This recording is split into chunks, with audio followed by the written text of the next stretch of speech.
Director Holub. Today is Tuesday, January 19th, and this is the Finance Committee meeting. I'm calling the meeting to order, and Director Holub, if you would take the roll. Certainly, Mayor Panaleon. Here. Chairman Morris. Here. Alderman Karas. Here. Alderman Rummel. Here.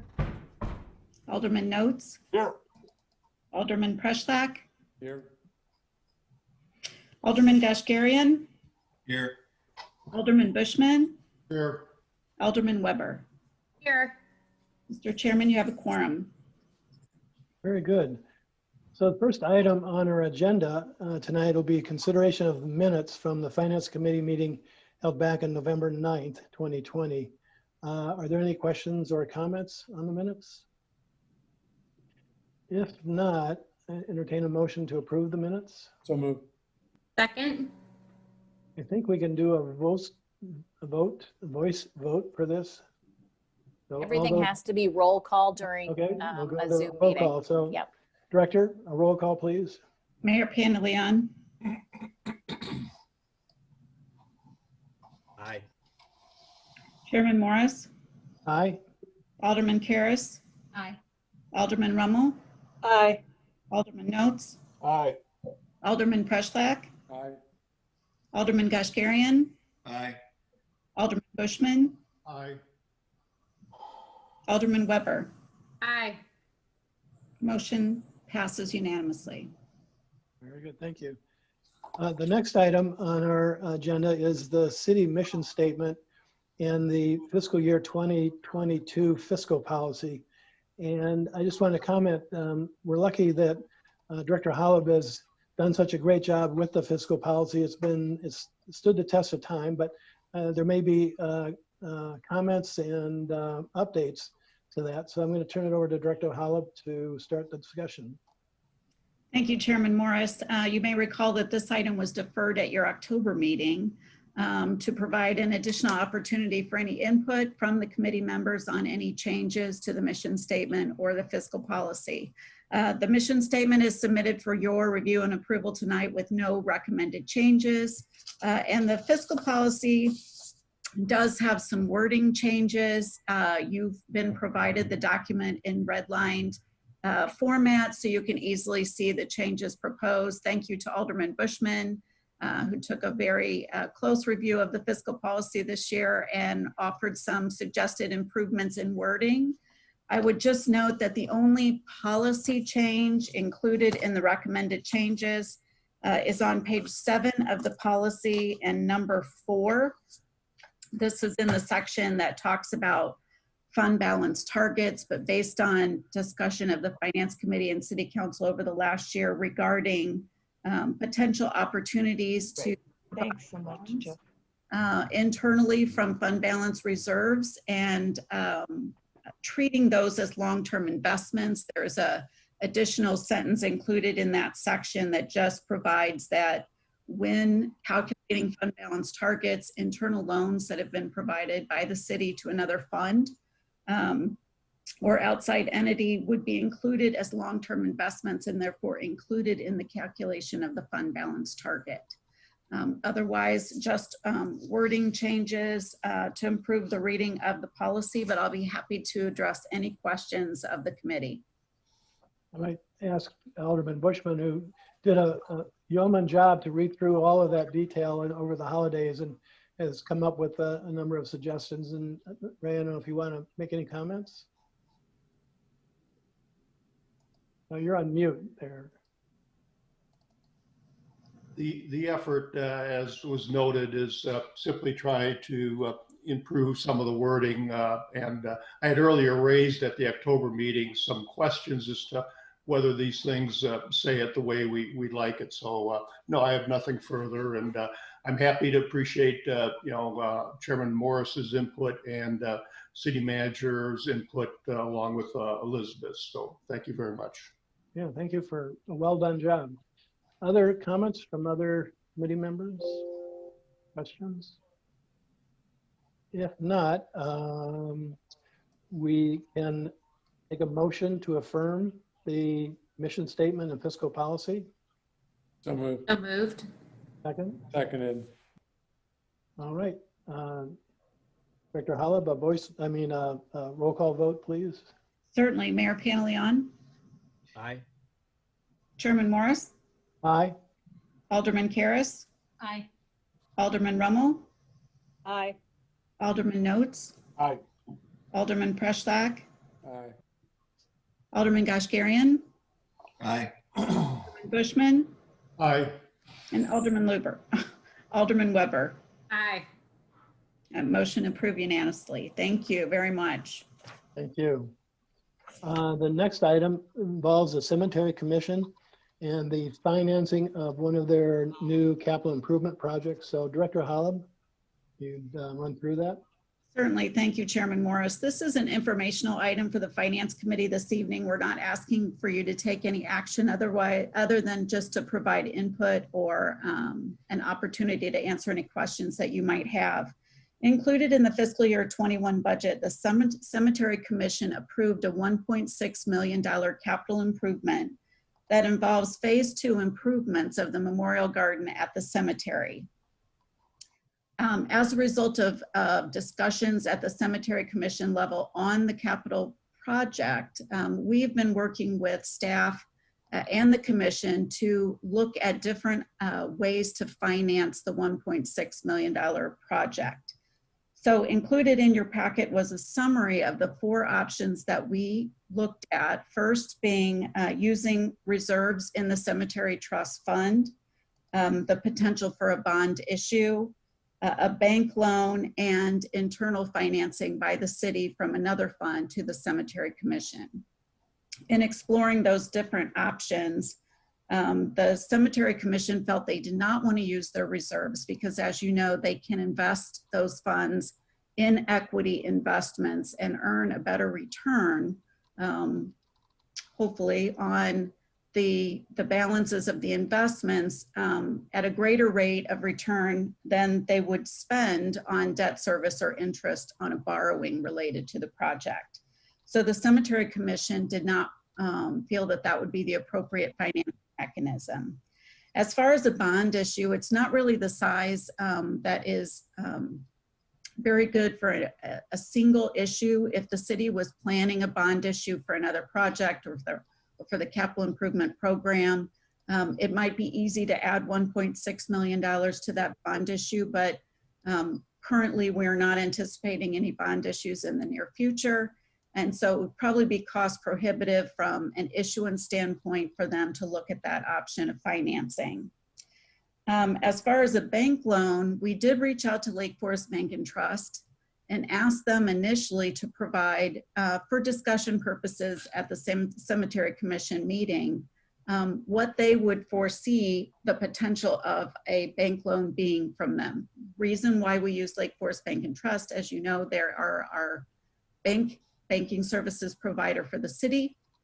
We have a lot of money invested and deposited at Lake Forest Bank and Trust, and we felt that that would provide an opportunity to get the lowest interest rate possible from a bank loan.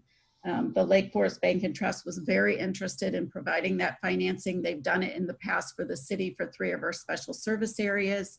And they did provide a proposal to the Cemetery Commission, and that proposal was included in your meeting packet. And then finally, internal financing, as the city has done in a few other circumstances. Sometimes the City Council finds it prudent to provide internal financing at a negotiated interest rate, and certainly that would be an option available if the Cemetery Commission wanted to make that request of the City Council, and the City Council could consider that request. So on December 22nd, the options were presented to the Cemetery Commission at a special meeting, and the Cemetery Commission voted 4-1 in favor of proceeding with the Lake Forest Bank and Trust bank loan. Based on a review of the proposal, we talked both with the city's financial advisory firm and bond counsel, and Spear Financial, our financial advisory firm, felt that the rate was competitive given current market conditions and Chapman and Cutler certainly was very comfortable with the proposed financing, and we would certainly recommend a tax exempt loan, which would require Chapman and Cutler just providing a tax exempt bond opinion as part of the loan closing. So at this point, it would be the Cemetery Commission's expectation that when they bring to City Council a recommendation for contract award on the project, they would also accompany that with a request of the City Council to approve the bank loan with Lake Forest Bank and Trust. Recognizing that interest rates may move in that time period, this project still needs to be completed from a design standpoint, needs to go through the review process and bidding. So we're several months away from breaking ground and beginning the project. The bank, Lake Forest Bank and Trust, would require about 3 weeks to complete the underwriting and provide an official proposal to the Cemetery Commission and to the city, and the interest rate may be adjusted based on market conditions. But the Cemetery Commission was very comfortable with the format and with the offering, and would proceed in that vein. So at this point, we wanted to give you the report on what has transpired and where the Cemetery Commission is leaning as far as the financing. Answer any questions that you have, but also just be made aware if there's any concerns or questions that we should get answers to before this comes back to the City Council for action.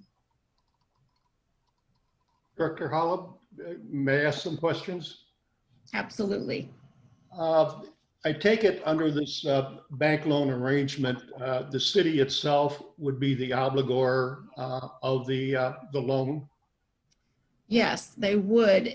So the city's full faith and credit would be backing that loan. And similarly, the deposits overall of the city at the Lake Forest Bank and Trust Bank also kind of factor into their ability to provide a lower interest rate. But yes, it would be backed by the city's full faith and credit. And in terms of interest rate, I see they talk about contemplating either tax exempt or taxable. Why would we be considering taxable for this arrangement? Is there any reason for doing that?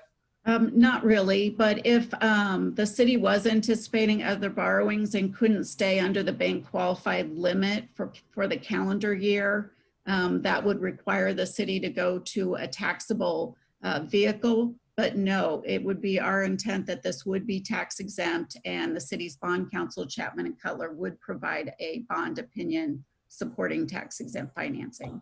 And the last question is, when amounts are due on the loan, how are the payments going to be handled? Do they come from the cemetery fund through the city back to the bank? Yes, so the debt service, the principal and interest payments would be budgeted in the cemetery fund. So although there is a cemetery commission, all actions of the commission are approved by the city council, and the cemetery is a fund within the city's budget and financial statements. And so it is similar to financing for their phase 1 project, which actually was done in 2000.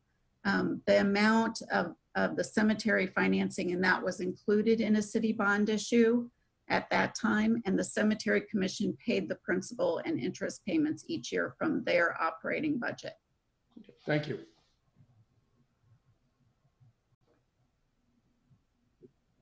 Very good. Other questions for the director? Okay. Well, thank you. That was well done. Thanks. With no questions, we'll move on to Director Holub's 5-year capital improvement plan and her update on that. So please proceed. Okay, thank you. So since the Finance Committee met in November and we went through the capital budget workshop, city staff continue to work on the 5-year capital improvement plan. I just wanted to point out, included in your packet were the current updated reports. We've only made 2 changes in the 5-year capital improvement plan since your November meeting. One was to include in the golf course fund the Deer Path Golf Course Pump Station Landscape Restoration Project. So this is the project that's associated with the IDOT project on Deer Path. And that, as you know, is fully financed by IDOT through the agreement. And so that is a fully funded $693,000 project, but we wanted to incorporate that into the capital improvement plan. And then the second change was in the Water Capital Fund. We had initially put $80,000 in the FY22 budget for water replacement, water meter replacement project design. But that is a non-funded project right now, currently slated for the 2 years of fiscal year 25 and 26. So we moved design out to fiscal year 24, recognizing that we would only need to do design the first year before that project was contemplated to begin. And so that has just been moved from fiscal year 22 to fiscal year 24. So we will continue to work on the capital improvement plan. As you probably note from your city council agenda this evening, you are starting to see some of those capital items coming to you at the city council level for approval.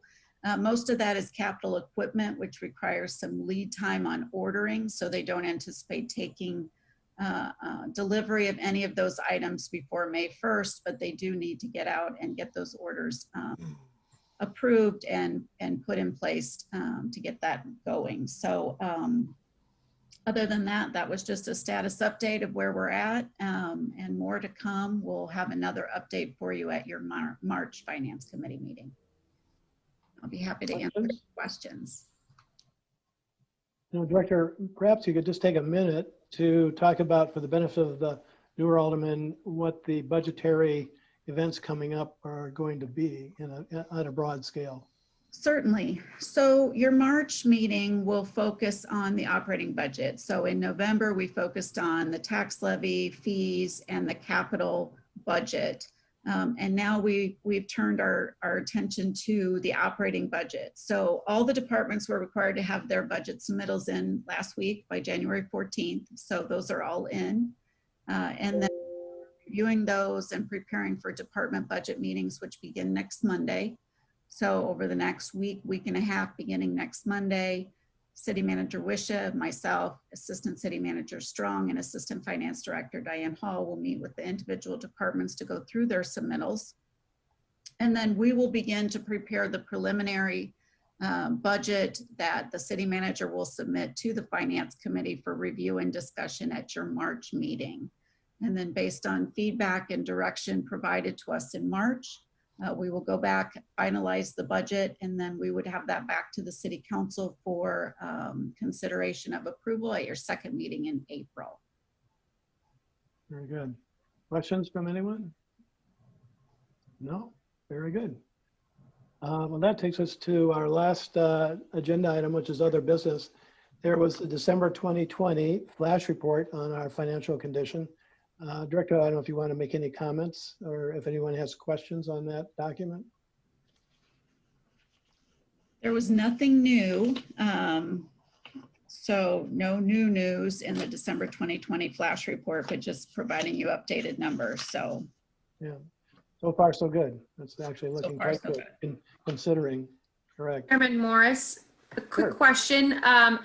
Can Elizabeth comment on if we've had any other submittals from businesses taking advantage of the economic stimulus that we've provided for the pandemic? Yes.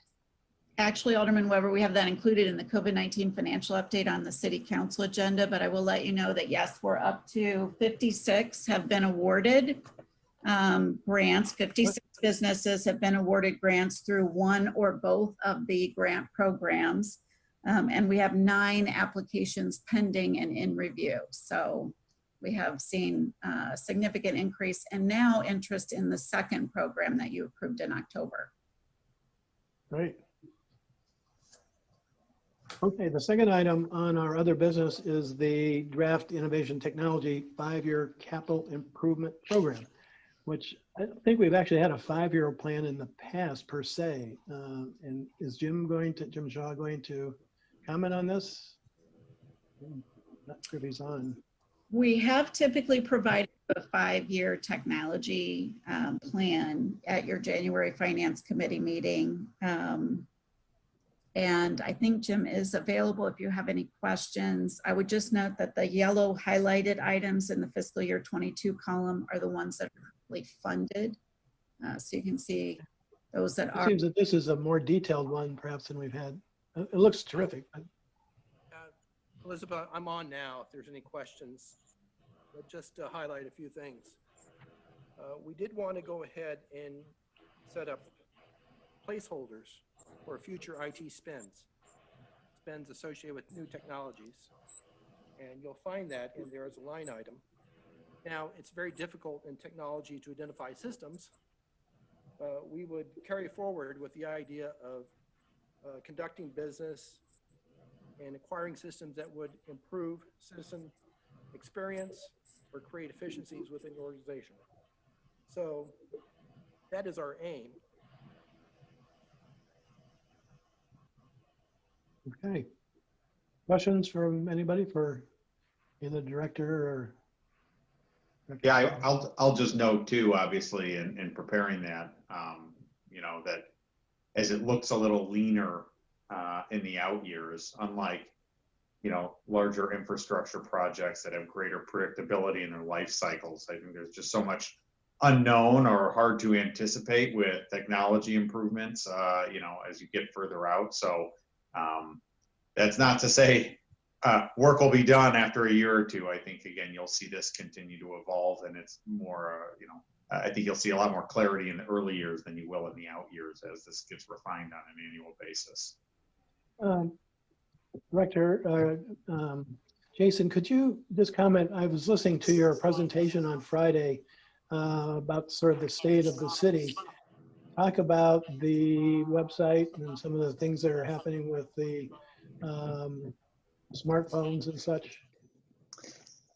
Sure, I'd be happy to address it now. Jim, I don't know if you want to jump in. I was actually anticipating probably having a presentation or at least some comments under the managers section of, you know, the council agenda on February 1st. That's fine, we can wait. But Jason, if Go I ahead, could Jim. take Why don't this. you can give a sneak peek. So I just to give you a quick status of where we're at here. Currently, we have a new website and a mobile application that are going live shortly. So the current status is that we have submitted the mobile application both to Apple and Google App Stores for their approval and publishing. We expect the new website, and Mike can clarify this, but we expect the new website to be live next week. So we're coming to fruition here. We're making some progress. One question we might have is that Apple can be difficult at times to deal with as far as getting their apps published, but we will keep pushing forward with this, and we're waiting answers right now. Very good. You can. I would only note because of that I was delaying my comments to the council until the February 1st meeting, just in case I didn't overpromise. But my hope is that we will have a nice job on Friday. It's worth hearing. Yeah, no, and I am really excited to share the story. Credit to the staff on both of those projects. They've really done a tremendous job. And my hope is that we'll have had, an informal soft launch of both prior to February 1st, and then I'll be able to more confidently discuss them at the February 1st meeting. But yeah, the OCM staff, to the IT staff, and to a lot of other departments that have had representatives on some of the committees putting these together. They've done a tremendous job. I'm really excited to have the chance to talk about it a little more in depth in a couple of weeks. Very good. Well, you can talk about it again in a little bit if you want to. Sure. That brings us to opportunity for the public to address the Finance Committee with any questions or issues they may have. I don't know if we have people out there, but whoever's manning the phone, let us know.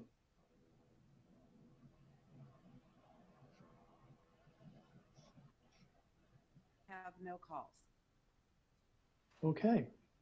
Well, I think that brings us to the end, and we'll adjourn for the City Council. Any last minute comments or questions from the committee? If not, I entertain a motion to adjourn. So moved. Seconded. All those in favor, second, thank you. And then all those in favor? Aye. Aye. Those opposed? Nay? We're adjourned. So we'll take a short 5-minute break and reconvene at about 7 o'clock. So thank you very much.